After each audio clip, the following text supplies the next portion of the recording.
Hello, everyone. This is your mini lecture, session 5.2 on the financial preparation for entrepreneurial ventures. So this is chapter 11 on your textbook, and it's a really very important session because it explains how we can use financial planning and basically coming out with financial statements to try to estimate whether our new venture will be successful into the future. It also is a valuable tool to help us sort of pitch our idea to potential investors and to show them that we've done our homework to try to figure out whether our business will in fact make money into the future and to make an estimate on how much money we can actually make for our investors. So let's go on.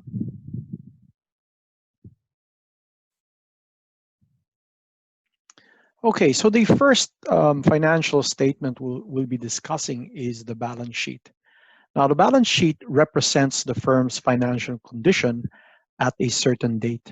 So usually you'll find this statement in existing companies, and they'll show you the previous year's balance sheet, and it'll detail the items that the firm might own, in other words, its assets, and the amount of the firm actually owes other people or other institutions.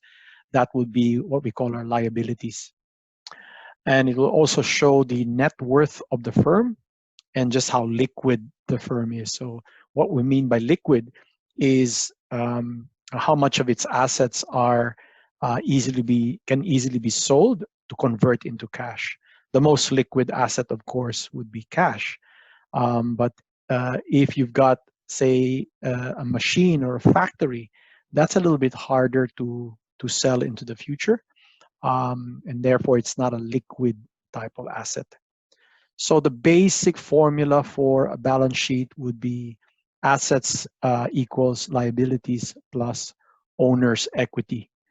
And again, the owner's equity is the firm owner's interest in the firm. So if I am a sole trader, then whatever amount of money I've invested in the firm is my equity. So this is what a balance sheet looks like. So again, the liabilities is 500,000, and the equity is 1.1 million. If you add those two figures up, you will see that this balance between assets and liability and owner's equity. Hence, that's why it's called a balance sheet.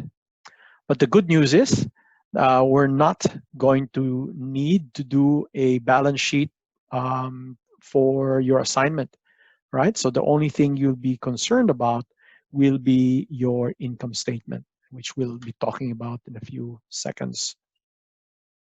So the income statement is commonly referred to as the P&L, or the profit and loss statement from the activities of the firm. So it's like a performance statement. It tells us how well we've performed through the years. And the basic categories involved in an income statement, as you might think, would be, the first is the revenue. So that is your gross sales in dollars over a period of time. So usually the income statement is over a year, and the revenues will tell you how much sales have you garnered in a year's time. If your sales is reflected in units or the number of items you're selling, then that's more like a sales per unit reflection. So revenue usually means the sales interpreted in dollars, okay? Now, expenses are, of course, the costs of producing our goods and services. And we usually minus that from our gross sales to come up with our net income, which is the third important category in an income statement. So if you think about it, there's a lot of line items there. And if you've taken accounting, you might get very confused about all these items.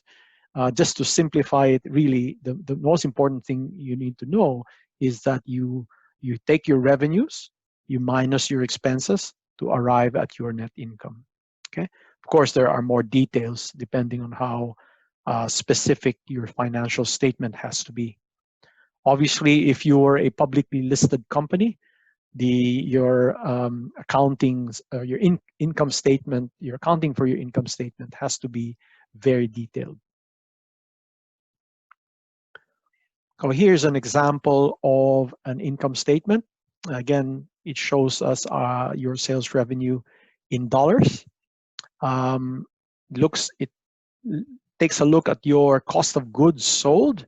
In other words, this is the cost that you have paid in order to produce the sales, the unit of sales that you've been able to garner, and that is what we call a cost of goods sold or a variable cost.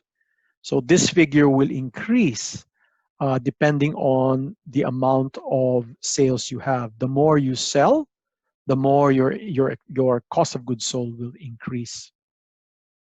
Okay. Now, your operating expenses are what we call a fixed expense. These are expenses that you will need to spend on regardless of how many sales you have or how much sales you have. So even if you sell 1,000 cars, or if you sell 0 cars or 1 car, this is an expense that you will need to spend on. An example of that would be rental or any administrative expenses, your permanent employee salary, for example, your accountant, your manager. You pay these people a monthly salary, and it's not dependent on the number of items you're selling, number of cars, for example, or number of widgets, coffee bags, whatever it is that you're selling for your business. Okay, a cash flow statement is an analysis of the cash availability and the cash needs of the firm that shows the effects of a firm's operating, investing, and financing activities on its cash balance. Okay, just checking to make sure we are sharing our screen. Okay. So in other words, it answers the question, how much cash did the firm generate from operations?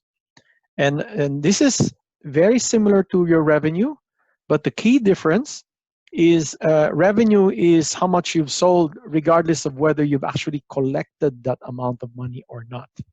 All right, so you might have a customer buys a car from you but says to you, okay, I'll pay you back in a year. I'll pay you for this purchase in a year's time or 6 months' time.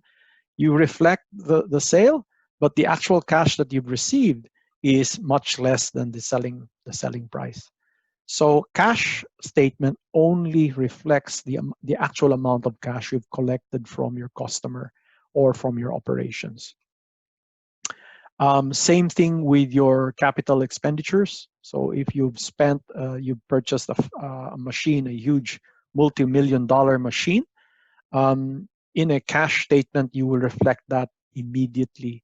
As they say, $10 million, you bought a machine for $10 million, that reflects on that particular cash flow as $10 million spent. If, however, you have a deal with and you're buying an equipment, and although the equipment is worth $10 million, you've only paid, say, $2 million as an advance, then that $2 million is the only thing you need to reflect as your cash outlay. So if you have debts like accounts payables, you only reflect the payment once you paid for that liability. But if you haven't paid yet, the debt is outstanding, then that's not included in your cash flow statement. So the use of a cash budget is actually the best approach for an entrepreneur if you're starting up a venture, because at the end of the day, it's about knowing how much cash you're going to have to spend and how much cash is coming in. So, a business might reflect, multi-million dollars in net income. But if this net income has not yet been collected, say it is in accounts receivable, then that doesn't really do you any good, and that's not a good cash flow. So cash flow statement might look like, In order to compute for your income statement into the future, or your cash flow into the future, you need to do a financial budget. Okay, so the budget is a very powerful tool for the entrepreneur to use for future operations. And usually you can estimate your sales, your future sales, by looking at your historical sales. So what happened in the past, and you just reflect a change based on that base amount of that you've either received or you spent through the years. So an operating budget is a statement of estimated income and expenses over a specific period of time. And this is actually crucial when we're creating a business plan, because we're looking at the future and not really the past. And what's difficult about business planning for a new venture is we have no basis. We don't know, we don't have a good estimate about how much money we're going to be making. And there's a technique that I will show you in a few minutes that will sort of guide you on how to make some estimates for your sales, for example, and also for your expenses. There's also a cash budget plan that you need to make if you're a true entrepreneur, or even a capital budget, which is planned for expenditures on assets with returns expected to last beyond 1 year. So if you have to purchase equipment over a period of time, and the life of the asset is beyond 1 year, then that's what we call a capital budget. The good news, again, is we won't need to do a cash budget or a capital budget for your assignment. So all we'll need from you is an operating budget, or what we call a pro forma income statement. So how do we project our sales into the future? That's going to be what's difficult about this. That's a challenge in this assignment, because we don't know. We cannot base our sales on any historical data. Usually, you might have monthly data if you're an existing company, and you can then project. Say January sales is $300, and if this is a sales forecast for 2018, then these figures might be 2017 sales. And to compute for your projected sales, you simply need to have a factor of, say, 5%, multiply your historical sales by 5% to arrive at a projected sales. That's a very easy and simple way to do it. But again, this assumes you have historical figures. The difficulty, again, when you're starting a new venture, if you have nothing to base your sales, your projected sales on. So I'll show you again some techniques on how we can do an estimate. So as I said, the operating budget is very similar to a pro forma statement. And for your assignment, what we'll be doing is a pro forma income statement, which looks at our financial performance over a future period. Okay, we're trying to estimate what our income will be, and expenses as well, revenue and expenses over the next 5 years. No need to do a balance sheet, although again, in reality, if you're really starting a business, you would need to do a balance sheet. Okay, so this is what a pro forma income statement might look like. You've got future sales next year, 2021. You're estimating you'll be selling about 6,000 units. So the unit here might be from whatever you're selling. So I'm assuming, for example, I'm selling coffee, and I'm selling coffee in bags. So if that's the case, one bag is 1 unit, and I'm projecting selling about 6,000 of these bags, which when converted to dollar amount, that would be about $600,000. And then that's for my first year projected. For my second year projected, I'm estimating a 10% increase. Therefore, you can see my units from 6,000 becomes 6,600. And I just multiplied that by my average selling price to come up with 660,000. So this is assuming $100 selling price per bag of coffee. Okay. So I'm also looking at my expenses here, my variable expenses or cost of goods sold. And I'm projecting increases over the next few years. This variable cost increases don't necessarily need to be the same increases as your sales. In fact, hopefully we are projecting a smaller rate of increase for your expenses than your sales. Because if you have a larger growth rate of expenses to your sales, then that's a recipe for a net loss, a disastrous business plan, if so to speak. So on the lower part, you will see all the fixed expenses or operating expenses, and you'll see the resulting net profit or net loss. In this case, it's a negative figure. So I'm projecting on the first year that I'll be losing a little bit of money. That's not unusual. When you start your business, you're starting it out. Not very many people know about your business. You're still trying to get more customers who will repeat purchase with you. So not surprising that you might be losing money on the first few months of your operation, and it's only after the second year that you might start to make money. So that's what I'm projecting here. And again, we'll go into more detail about this in a few minutes. Okay, so the next thing that we will need to do, or that we should learn in terms of financial considerations for new ventures and entrepreneurs, is to try to compute for a break-even point, or what we call a BEP analysis. So the break-even point gives entrepreneurs an idea of the financial feasibility of their venture. So if you start computing on how much your costs are, you start computing how much you can sell in terms of a selling price, then you can sort of get a handle on how many units you need to sell to break even or to make a little bit of money. And the resulting figure can sort of give us an idea in terms of capacity. Can we in fact be able to come up with this figure, this break-even point? If the break-even point is very, very high, then it tells us that our business is probably not very feasible, and we have to adjust something. We may have to increase selling price, or we need to try to reduce our expenses in order for us to meet our expectations of break-even. So more on this via an example.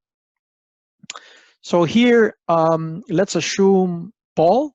Paul is a tailor, so he makes business suits, and he computes his fixed costs. And again, fixed costs are those costs that don't really change regardless of the number of suits that you sell. So I might sell 10 million suits. A suit again is a coat and a pants for business. But a business suits can also be worn by women. But if we try to compute our fixed costs, these are the costs that will not change regardless we're selling 10 million suits or 10 suits. These costs will remain. We need to still pay them. So that includes things like rent, salaries, and utilities.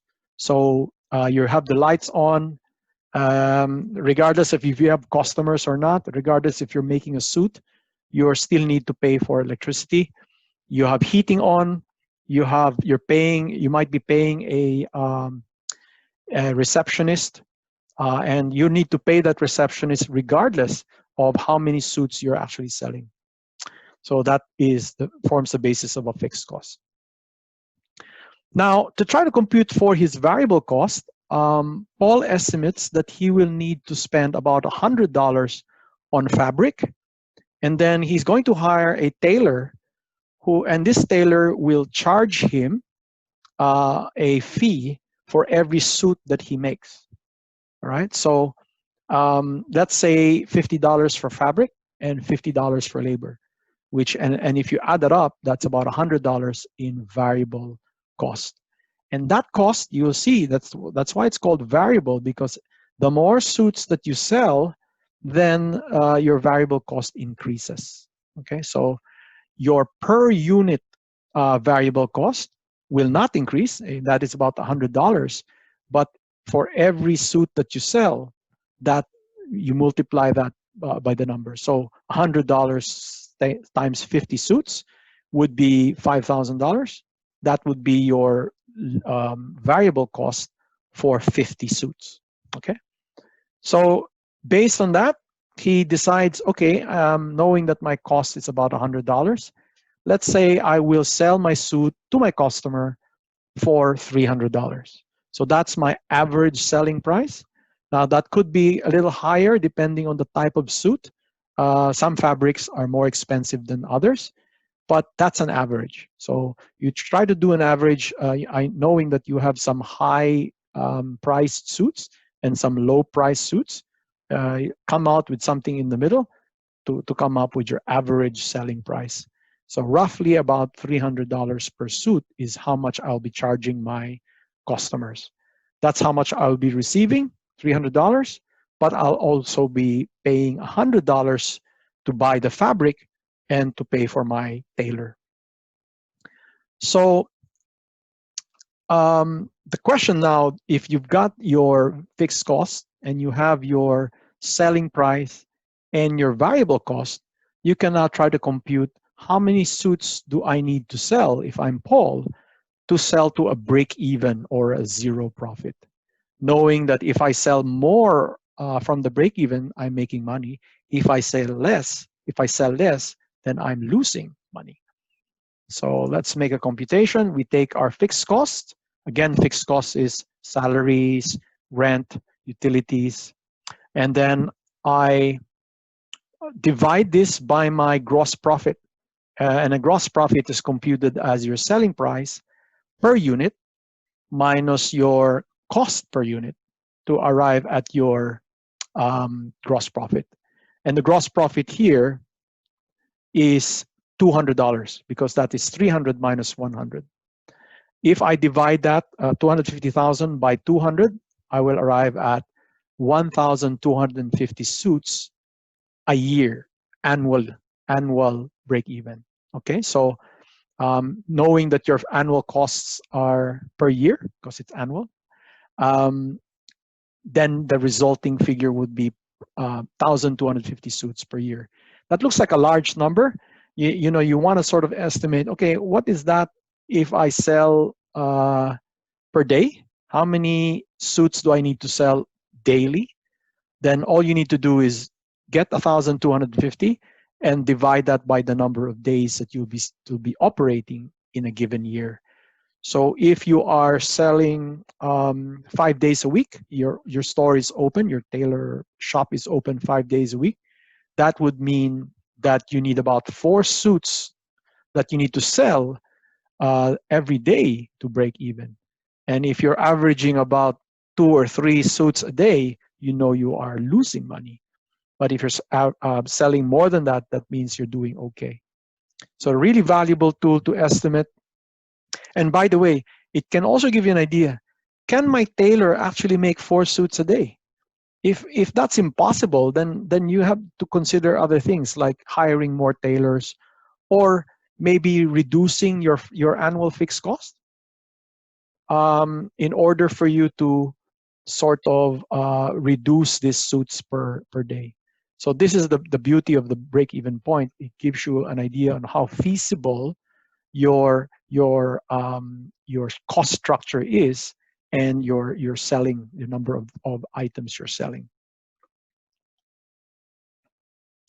Okay, going back to your assignment, there are, we talked about balance sheet and we talked about cash flow, but we're not going to require that, just to simplify your assignment. So the thing you need to focus on will be, number 1, your startup capital computation. Now, more detail is discussed about your startup capital in Chapter 7 or Session 2.2.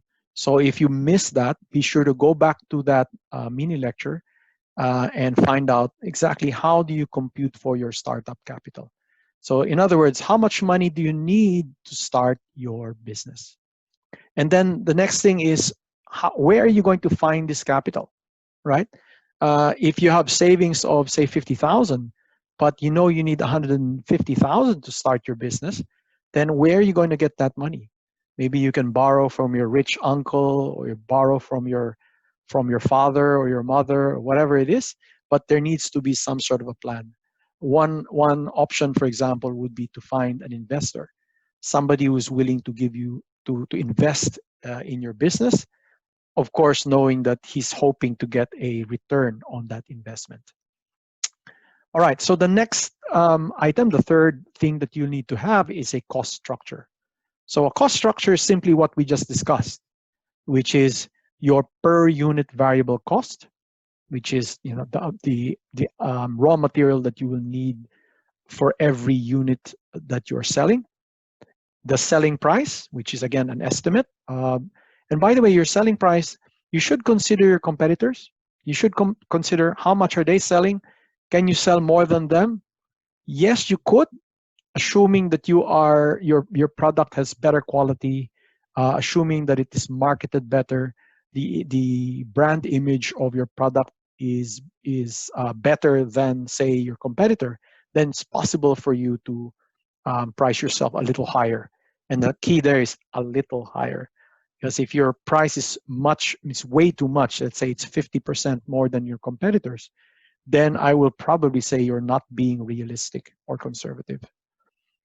Okay, so selling price, your gross contribution, which again is just simply your selling price minus your variable cost. And then you need to have a good estimate of your annual fixed cost. This is what I mean by a cost structure. So once you have a cost structure, then you can do a break-even analysis using the formula that I had previously stated. Your fixed cost, divide that by your gross profit to come up with a break-even analysis. After which, you will need to show a 5-year projected income statement, okay? And again, the difficulty is how are you going to project your sales? And that's why I've arranged this in this order, because it's sort of, once you do these things in this particular order, startup going down to income statement, then you can use what computations you've done in the first few statements to help you arrive at the income statement. So probably show you an example here. Again, the first step is to compute for your startup capital. So how much money will you need to start the business? And as we discussed in 2.2, you start with a monthly estimate of your expenses. And these expenses are just your fixed expenses. Your loan interest, your utilities, your insurance, your salaries, the rent. And again, these are expenses that don't fluctuate regardless of the number of units you're selling. You get your monthly estimate, and then you multiply that by about 3 to give a good buffer of how much cash you will need to start your business. So what we're assuming here is that we need a bit of cash when we first start the business, knowing that the first month or two, you may not have very much revenue because, again, you've just started out. Your customers don't know you yet. And you need to have cash to operate the business, enough to operate it for 3 months without any money that's coming in. So that's why we're multiplying your monthly by 3 to come up with a buffer. Okay. Now you add to that your one-time startup costs. These are the assets that you'll be buying for your business. So your furniture, your equipment, if you're decorating the office for the first time, putting in shelves in your warehouse, these are expenses that you don't expect to do every year. You might spend that once for 10 years until you need to replace it. Say your shelving becomes more rusty, then you might need to sort of replace it after 10 years. But that is a one-time expense, and you will need that to start your business. So you add up all of these one-time expenses with the startup capital or cash operating capital needed to come up with the total cash needed to start. And that's about 160,000. So I'll need that amount of cash from day one of the business. And the question is, if I only have $50,000, how am I going to operate my business? So I'll need to borrow money, maybe from the bank. Maybe I'll have to look for some small-time investors, or maybe one big investor who's willing to give me $35,000 in exchange for ownership of part of that business. And that's how I will raise my startup capital, 160,000. So this is an example of what I'm expecting to see in your assignments. A discussion of the amount of money you'll need to start the business and where are you going to get this money. Okay, so, and then we go into your cost structure. If you remember, that's the next thing you need to try to get a handle on. And you might start with your annual fixed cost. And you start by adding up all your estimated monthly expenses, which, by the way, you've already done. So if you look at the previous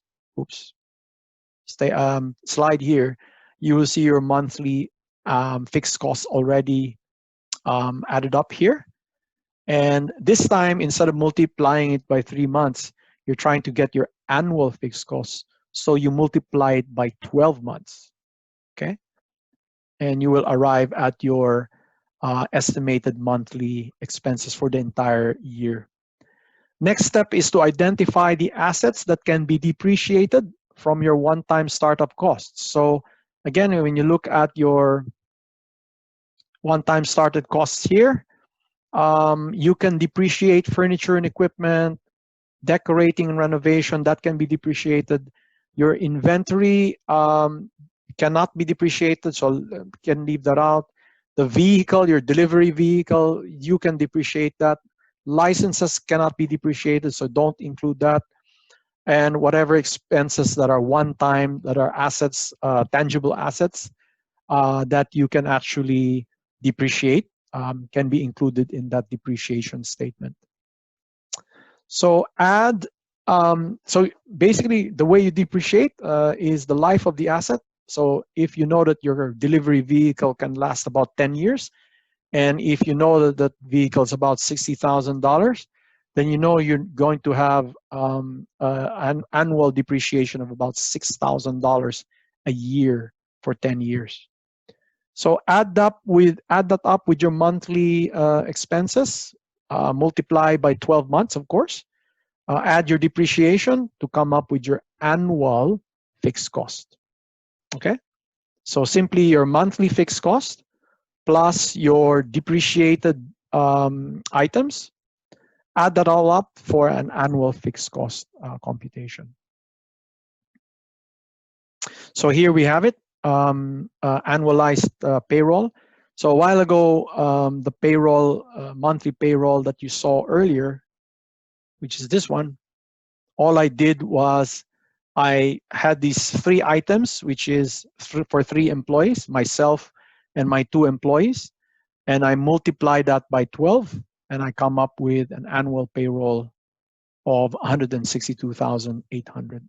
So I'm just pointing out that these estimates actually come from your startup expenses, and you have to be connected. You have to work on them together. You can't have different figures for your startup and different figures for your fixed cost. They're very, very similar. Okay, so rent, a while ago, the rent was $2,400 a month, multiplied by 12 months is 28,000. Okay, and so forth, so on. And here, all of those assets that that we mentioned as a one-time expense that you spent for, you can depreciate over the life of the asset, which I'm computing to about comes out to about $20,000 depreciation expense. Adding all of that up, I get my total expenses of 270,810. So that's the first part of your cost structure. The next part is to try to compute for your variable cost. So how do you do that? Estimate your raw materials that you need for your product and compute for an approximate per unit cost. Try to be conservative, okay? You can add any per unit distribution and credit card fees, which you might have to pay for every transaction that you do. So that's why it's variable, because the more transactions you do, then the more variable expense you need to spend. Okay, more credit card fees, more distribution fees, for example. So here's an example. I might be selling ground Arabica coffee, and I'm getting this from Africa. Of course, I'm buying it from an importer. Just keep it simple, right? You don't want to be the one to import it. If you know nothing about importing and your strengths are in retailing, then just buy the item from an importer who will take care of shipping the raw beans from Africa into Melbourne. Okay, and once you do that, you can buy from your supplier, and assuming for every 50 kilo or bag of raw coffee, you need to spend about $25 per bag. Okay, so here, that's the raw coffee bean. But with that raw coffee bean, I will need to roast the beans and then grind them. So that packaging and processing expense can be considered a variable expense as well. Okay, so roasting, grinding, and packaging, I'm estimating that to about $10 per bag. I need to pay PayPal or credit card like MasterCard or Visa for every sale that I make. If the customer is paying by credit card, then 3% of my sale price goes to MasterCard, and that's an expense. Hence, it's about roughly $3 per bag I'm computing. I need to pay eBay because I sell my product via eBay. For every sale I make, I need to give about 10% of that to eBay. That's $10 per bag. I might get Australia Post to deliver my 50 kilo bag. Sorry, going back to that. And I'll say, let's just say $10 I need to spend to mail my bag to the customer. So if I add all of that, my variable cost comes out to $58 per bag, including the raw coffee beans, the packaging expense or processing expense, credit card fees, eBay fees, etc., etc.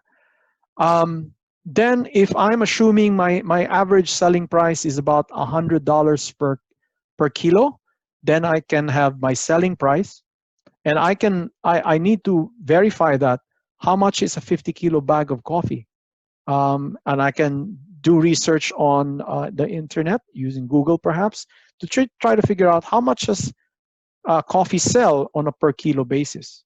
Okay, so that's what I'm looking for you, by the way. I'm looking for research to support your estimates.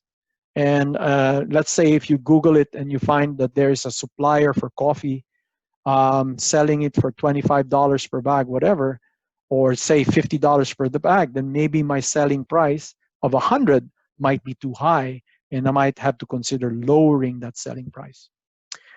Just for the sake of our estimate, I'm assuming $100 is a good price, and therefore I can compute my selling price per unit minus my variable cost to come out with my gross contribution of $42 as indicated here. So again, our fixed cost, which we used a while ago, was $270,810. My average selling price is 100. My variable cost is 58. And if I minus $100 by 58, my gross contribution is 42. So the formula is very simple. I get my 270,000 fixed cost and divide that by the gross profit of $42 per bag to come up with 6,448 bags that I need to sell every year to break even. So if I start selling 6,500, I know I'm making some money. Not a lot, but I'm going over.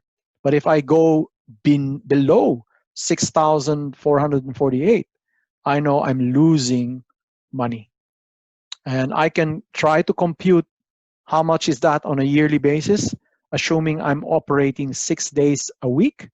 That's about 312 days a year. It comes out that I need to sell about 21 bags or items every day to make money. So you should ask yourself at this point, is 21 bags too hard or is it too easy?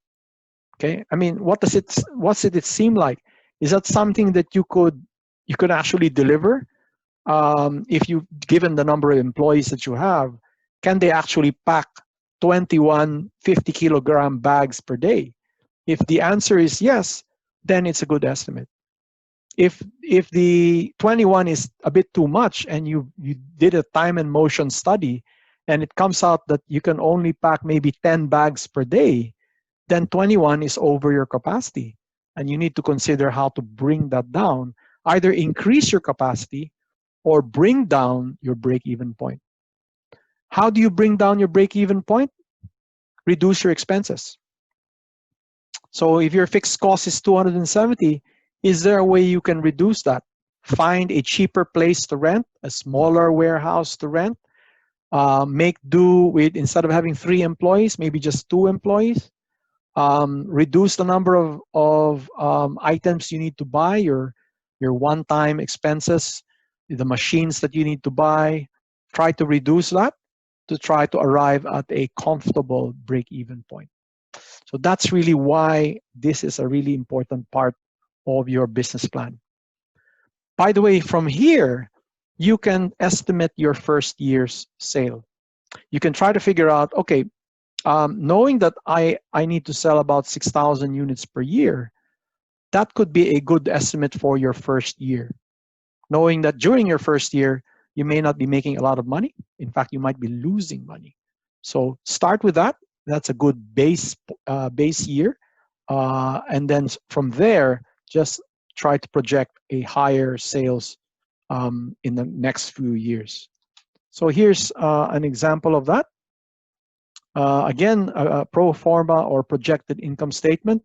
You can see here that I'm assuming I'm not going to be able to sell 6,400 for the first year, knowing I just started my business. I'm only beginning to attract customers, and I'm projecting that on the first year, I'll probably lose a little bit of money. And if we compute 6,000 multiplied by the selling price of $100, I can arrive at my sales revenue, which, as indicated there, is 600,000 on the first year. Okay. Now, how do I compute for my cost of goods sold, which is really just your variable cost?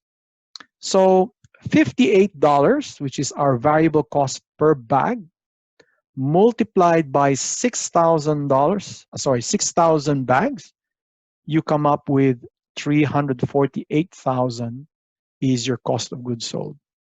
Okay, and this is simply a breakdown, and I want to see this breakdown to see that for every bag that you sell, multiplied by 6,000, these are the expenses. So for example, $25 per bag is what I pay my supplier for raw coffee, multiplied by 6,000 is $150,000.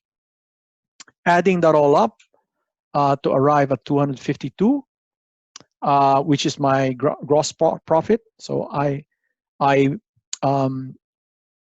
take my sales revenue minus my cost of goods sold to arrive at my gross profit, which, by the way, would be more or less $42 per bag, as computed earlier, multiplied by 6,000 should be 252. So there has to be some consistency between your break-even point analysis and your income statement. Okay. The lower part is simply all your fixed expenses that we've already computed earlier. Your monthly multiplied by 12 months to arrive at your total expense of 270,810. These is the same as your fixed cost. And if then you deduct 270,000 from 252, you come up with a net loss of $18,000, which is, again, as expected. We're saying we're not going to be making money on the first year because we're starting out. Hopefully on the second year, we can compute a higher, estimate a higher sales. To be conservative, let's just say we're going to be doing 10%. And this is your resulting revenue. So 10% simply is 1.1 times 600,000 is 660,000. That's how you compute for a 10% increase. Now I'm being conservative. I don't think I can grow very, very much. You know, as your business, like all businesses, what happens is you start low, you go to a certain point, and then as the years go by, of course, your sales will start to go down. That's just a natural progression of your product life cycle. So that means that if you're increasing very high in the growth phase, towards as a number of years go by, then your sales will start to decrease in terms of growth. So I'm reflecting that here by saying that my growth rate is only 7% on the third year, 5% on the fourth year, and 3% on the fifth year. Again, I'm just being realistic and conservative, knowing that my base here is very low. So it's easy to get an increase like 10% on the first year because my base will be, I'm starting from almost nothing. Okay. So use that as your basis for your projections. It could be any, by the way. I'm just using this as an example. You could be more conservative or even more aggressive than me if you wish, as long as you're able to justify your estimate. So if you're the only game in town, you don't have any competitors, you're very unique, obviously, and the demand is very high, then you might compute for a 20% increase if you want to, or even higher than that. Hopefully your expense is not increasing by the same figure. Usually it's conservative to use inflation estimates, so around 3% increase of your expenses. Yeah, and that's important because your rate of expense increase should not be higher than your rate of sales increase. Otherwise, you will be projecting a net loss that's getting bigger as the years go by. So what you want to have is a conservative but realistic expense growth and a higher sales growth in terms of percentage. So here, I think I'm computing for about 2 or 3% increase in expenses. Same thing with your fixed costs. You can compute 2 or 3% increase. And the resulting net profit goes up conservatively from a net loss of $18,000. I'm now making $11,000 on the second year, $25,000 on the third year, and so forth and so on. So again, this is just a way to project for your income statement. So I think that's it for today. Don't forget, if you have any questions, I know this is a very can be difficult topic for the non-accountants in this class. So don't hesitate to call me or email me for any questions about your financial consideration. Just again, as a very quick recap, this is what you will need for your assignment.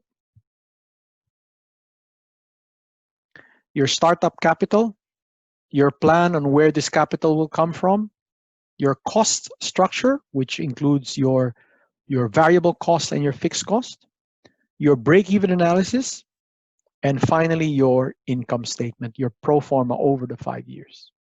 All right. Good luck.